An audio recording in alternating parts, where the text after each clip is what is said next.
नमस्कार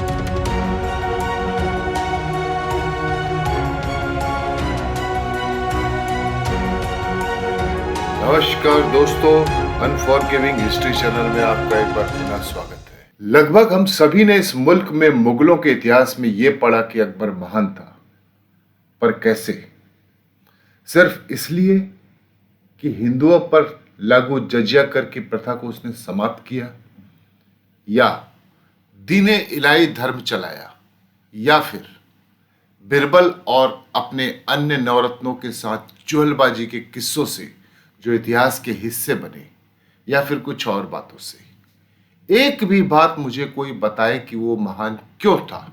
अगर कोई ये पूछे मुगल बादशाह अकबर की पत्नी का नाम क्या है, तो यकीन माने इस मुल्क में सभी स्टोरियोटाइप मानसिकता वाले जोधाबाई कहें। दरअसल मुगलों ने इस मुल्क में 300 बरस राज किया और 481वीं जयंती अभी 2 महीने पहले ही गुजरी है अकबर की। उस दौर में न जाने कितने राजा हुए, बादशाह हुए, पर एक राजा जो बादशाह बन बैठा, जिसे ये मुल्क के बाशिंदे अकबर महान कहते। और इसी से जुड़े कई सवाल कि अकबर महान क्यों था, या अकबर की महानता के 3 प्रमुख कारण लिखो, वगैरह वगैरह, है ना। याद आया स्कूल की परीक्षा में पूछे जाने वाले इतिहास के वो सवाल। और हमारी इसी नासमझी को बॉलीवुड ने इस मुगलिया दौर को चित्रित करते हुए 2 महान फिल्में बनाई। पहली मुगले आजम और दूसरी जोधा अकबर, जो जिल्ले सुबहानी को केंद्रीय पात्र में रखकर रची गई। अकबर महान नहीं था, उसके कुछ कारण तथ्यों की रोशनी और किताबों से निकालकर आपके सामने रखता हूं, इस उम्मीद के साथ कि आप सब इस सच से वाकिफ हो सके।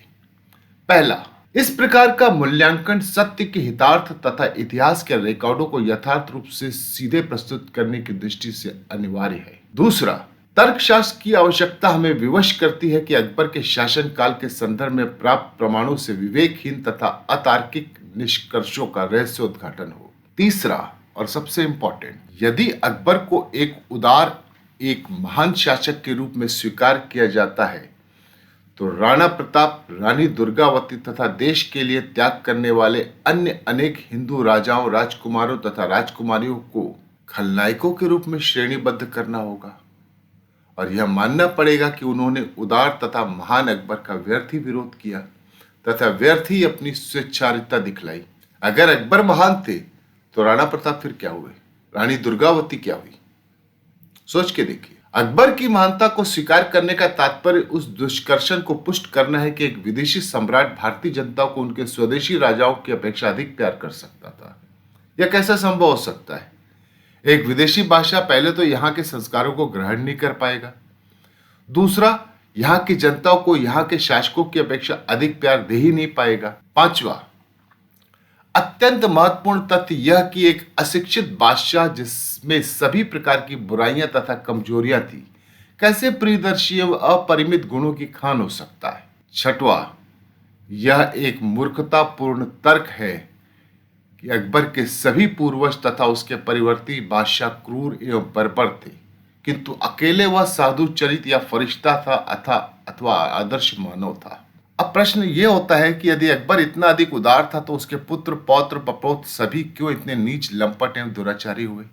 अकबर को महान मानते हैं तो उसके सभी दरबारी, सेनापति तथा संबंधी कैसे उसके गुणों से वंचित होकर क्रूर, निष्ठुर और पैशाचिक हो गए? ये भी तो बताइए ना भाई। आपको मैं सबसे पहले एक बात बताता हूं। मार्च 1547 में अकबर का खतने की रस्म होती है। अकबर की पहली शादी उसके चाचा हिंदल की लड़की रुकैया बेगम से हुई थी। शादी नवंबर सन 1551 ईस्वी में हुई, और वो रुकैया बेगम अकबर की सबसे प्रिय पत्नी थी।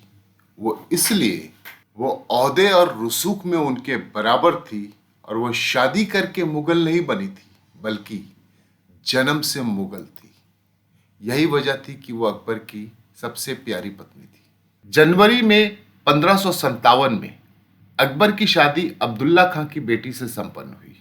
यह अकबर की दूसरी शादी थी। इस शादी से अकबर का अभिभावक जो बहराम खान था, वो रुष्ट हो गया। क्यों?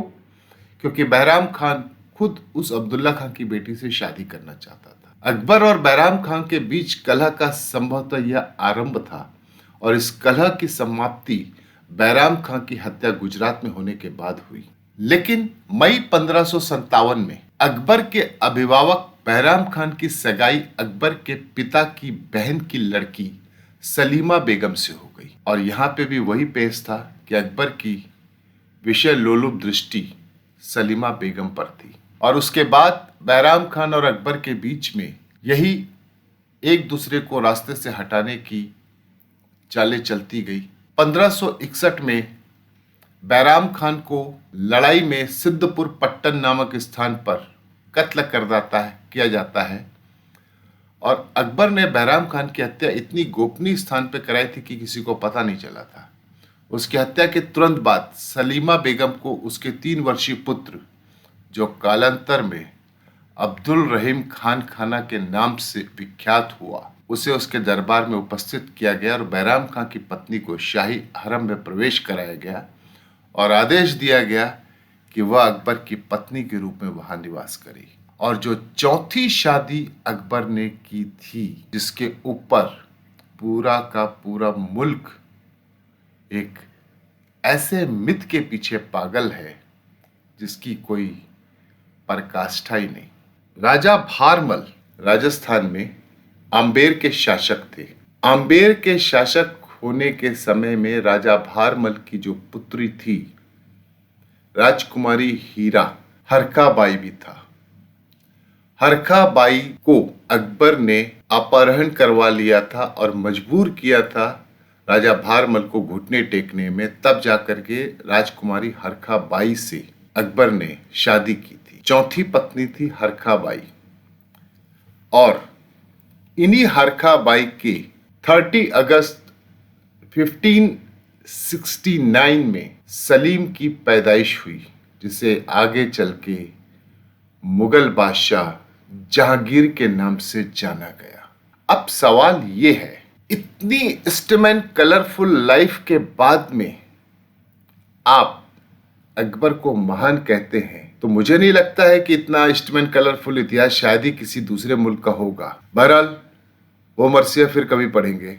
इस एपिसोड से अगर किसी को मानसिक रूप से ठेस पहुंची हो तो विनम्रता से क्षमा याचना चाहूंगा। सत्य जानकर जीना आसान होता है, हाँ, स्वीकार करना मुश्किल जरूर है। नमस्कार।